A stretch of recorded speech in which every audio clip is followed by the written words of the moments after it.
The morning light filtered through the curtains as Olivia Carson stared at the half-empty closet. 3 years of marriage, and all it took was one sentence to unravel everything. She traced her finger along Nathan's abandoned dresser, remembering how quickly silence had filled their apartment after her words. "I don't love you anymore." The phrase had escaped her lips during their argument about the future, about children, about careers, about the growing distance between them. She hadn't meant it. The words were weapons born from frustration and fear. Nathan had always been the steady, one patient, kind, understanding to a fault. His expression when she said those words haunted her. No anger, no shouting, just a look of profound hurt followed by quiet acceptance. "I see," he had said, his voice barely above a whisper. "Then there's nothing left to discuss." She had expected him to fight back, to challenge her. Instead, he had methodically packed a suitcase, called his brother Daniel, and walked out the door without looking back. The gentle click of the closing door was somehow worse than a slam. Their friends were divided. Tessa, her oldest friend, insisted Nathan would return once he cooled off. "You two are perfect together. He knows you didn't mean it." But Olivia knew better. Nathan took words seriously. It was one of the things she had always loved about him. When he said something, he meant it. And he believed others did too. She recalled their first date, a disaster at a restaurant where everything went wrong. The waiter had spilled wine on Nathan's shirt. The kitchen had mixed up their orders and rain had drenched them on the walk home. Yet he had laughed through it all, finding joy in the chaos. "Life's messy," he had told her, squeezing her hand. "But that doesn't mean it can't be beautiful." Now, surrounded by the remnants of their shared life, Olivia felt the weight of her impulsive words. The apartment was too quiet without Nathan's humming as he cooked breakfast. It was too empty without his books scattered on the coffee table. She picked up her phone and stared at his number. Pride kept her from calling. After all, she was the one who said she didn't love him. Admitting she lied meant confronting why she had lashed out the insecurities she'd never shared. The fears of being vulnerable that had sabotaged what they built. Instead, she put the phone down. "He's better off without me," she whispered too. The empty room, trying to convince herself it was true, Olivia maintained a facade of indifference for the first 2 weeks. It was inevitable, she told Tessa over coffee. We wanted different things. The words tasted like ash in her mouth, but she swallowed them with practiced ease. At work, she threw herself into projects, staying late at the publishing house, reviewing manuscripts until her eyes burned. Her boss, Patricia, noticed the change, but said nothing beyond offering a concerned glance when Olivia volunteered for weekend assignments. It wasn't until the 3rd week that the reality hit her.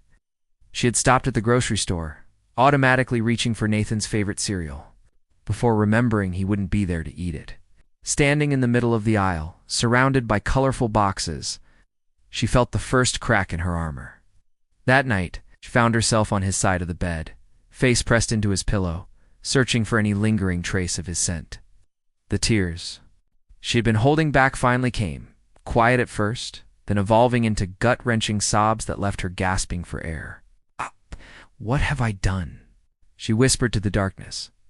Memories flooded back Nathan, bringing her soup when she was sick, surprising her with tickets to see her favorite author, the way his eyes crinkled when he smiled.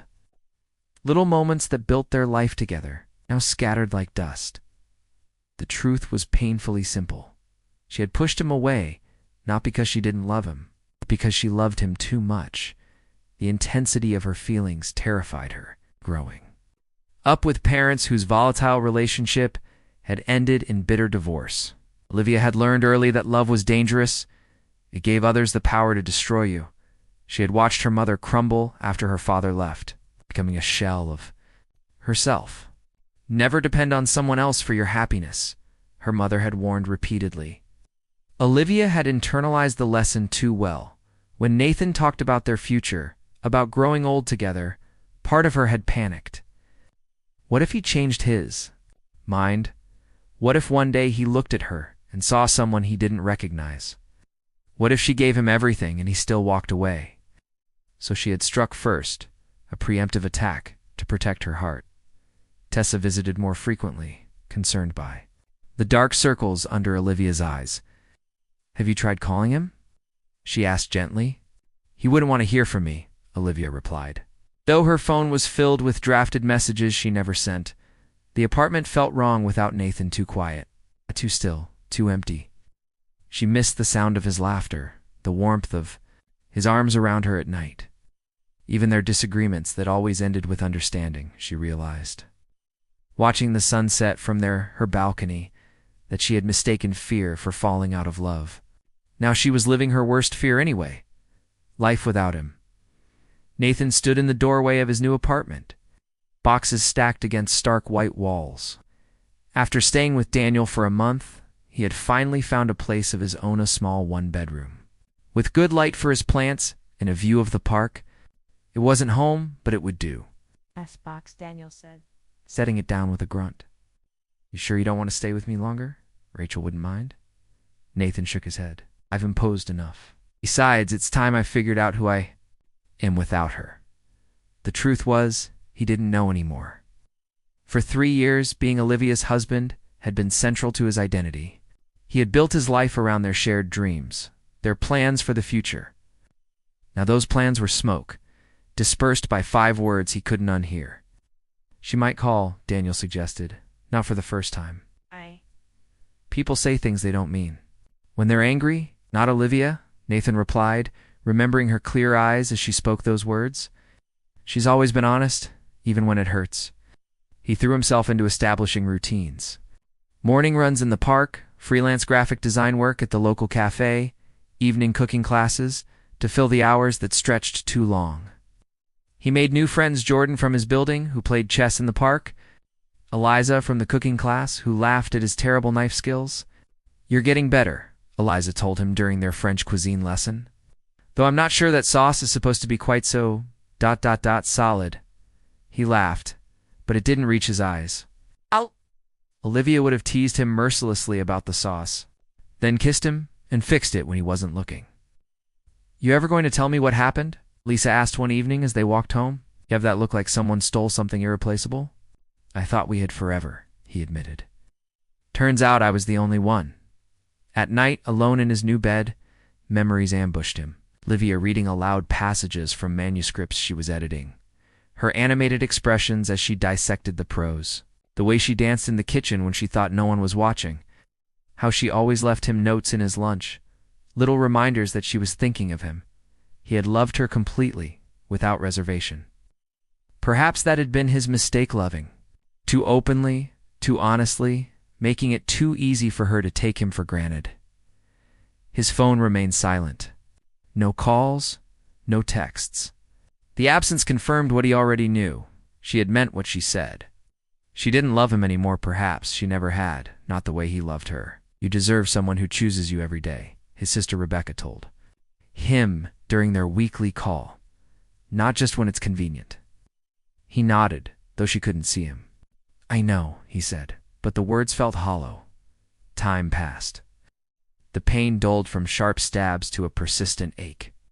He was adapting, surviving, even occasionally enjoying moments of his new life. But something essential remained missing. A phantom limb he couldn't stop feeling. 2 months and 17 days after Nathan walked out of their apartment, Olivia stood nervously in Harmony Gallery, clutching a glass of champagne she hadn't touched. Their mutual friend Jasmine was showcasing her photography series, and Olivia had nearly declined the invitation, knowing the possibility of seeing Nathan was high. But hiding forever wasn't an option. The gallery buzzed with conversation and soft music. Olivia drifted between photographs, admiring Jasmine's talent for capturing intimate moments between strangers. She was so absorbed in a particularly striking image that she didn't notice the presence beside her until a familiar voice spoke. She always could find beauty in everyday moments. Olivia's heart stumbled. Nathan stood next to her, looking both familiar and somehow different. His hair was shorter and he seemed thinner, but his eyes, those gentle brown eyes, were unchanged. "Nathan," she breathed, his name a prayer and a plea. "I didn't know if you'd be here." "Jasmine would never forgive me if I missed her big night," he replied with a small smile that didn't quite reach his eyes. The awkwardness between them was a physical thing. a wall built of unspoken words and suppressed emotions. He looked good dressed in the blue shirt she had always loved, the one that brought out the warmth in his complexion. She wondered if he had chosen it deliberately, then dismissed the thought as wishful thinking.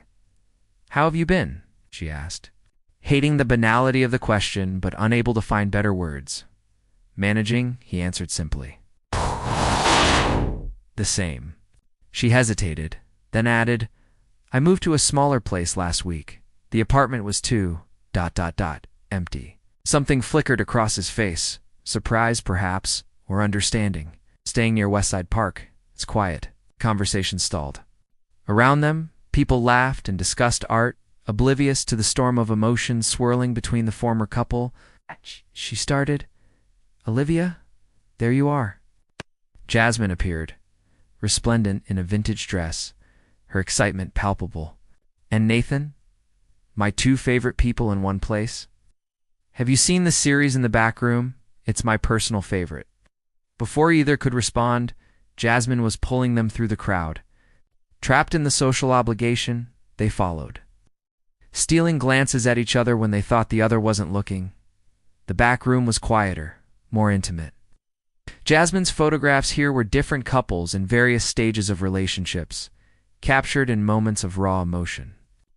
"I'll let you two enjoy these," Jasmine said with a knowing smile, before disappearing back into the main gallery. Alone again. They stood before a photograph of an elderly couple, hands intertwined, faces lined with decades of shared experiences. "Dat could have been us," Nathan said softly, his words barely audible. Olivia's carefully constructed composure cracked. "I didn't mean it," she whispered, finally meeting his gaze directly. "What I said that night, I never stopped loving you." Nathan's expression remained guarded. Then why say it at all? Was the question she'd been asking herself for months. The one she needed to answer, not just for him, but for herself. "Because I was afraid," she admitted, her voice trembling. "Because loving you terrified me." Rain pattered against the windows of the small cafe where they had retreated after leaving the gallery. Nestled in a corner booth, surrounded by the gentle hum of late-night conversations, Olivia and Nathan sat across from each other, steam rising from untouched cups of tea between them. "I don't understand," Nathan said, his fingers tapping a nervous rhythm on the table. "If you love me, why push me away?" Olivia wrapped her hands around her cup, drawing warmth from it. "Because I was afraid of becoming my mother," she confessed. "Watching her fall apart after my father left, it shaped how I saw love. As something that gives others the power to destroy you." Understanding dawned in Nathan's eyes. She had rarely spoken about her parents' divorce, deflecting whenever the conversation veered toward her childhood. "When you talked about our future, about growing old together, I panicked," she continued. "I thought if I ended things first, it would hurt less than if you eventually left me." "I never gave you any reason to think I would leave," he said, a note of frustration in his voice. "That's the thing about fear, it isn't rational." She met his gaze. "My words that night were a lie, born from fear, not truth. The truth is, I've loved you every day since we met, even when I was pushing you away." Nathan was quiet for a long moment. "I've spent months trying to understand what went wrong, where I failed you." "You didn't," she said quickly. "The failure was mine. I sabotaged us because I couldn't face my own fears." Outside, the rain intensified, drumming against the windows. Inside the cafe, time seemed suspended between them. "These past months without you," she continued, "they've been empty. I realized that by trying to protect myself from potential pain, I created the very situation I feared most life without you." "What do you want from me now, Olivia?" Nathan asked, his voice gentle but cautious. "A second chance," she replied. "Simply, not to pick up where we left off. We can't pretend those words were never spoken, but a chance to rebuild, to be honest about my fears instead of letting them control me. I've started therapy to work through my issues with abandonment and vulnerability." Nathan's expression softened slightly. "I've changed too. I can't go back to being the person who was blindsided by your words." "I don't want you to," she said. "I want us to be stronger, more honest with each other. I want to earn your trust. Again, even if it takes time." He reached across the table, hesitantly covering her hand with his. The touch, so familiar yet now so rare, brought tears to her eyes. "I can't promise anything," he said, "but I'm willing to try." Slowly Olivia nodded, hope blooming cautiously in her chest. Slowly she agreed. They talked until the cafe closed, sharing the truths they had hidden from each other and from themselves. When they finally stepped outside, the rain had stopped, leaving the streets glistening under streetlights. "Would you like to get coffee next weekend?" Nathan asked as they prepared to go their separate ways. "I'd like that," Olivia replied, a genuine smile breaking through for the first time in months as they parted.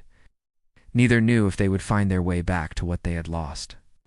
But they had taken the first step, choosing honesty over fear, vulnerability over protection, the possibility of love over the certainty of emptiness. And for now that was enough.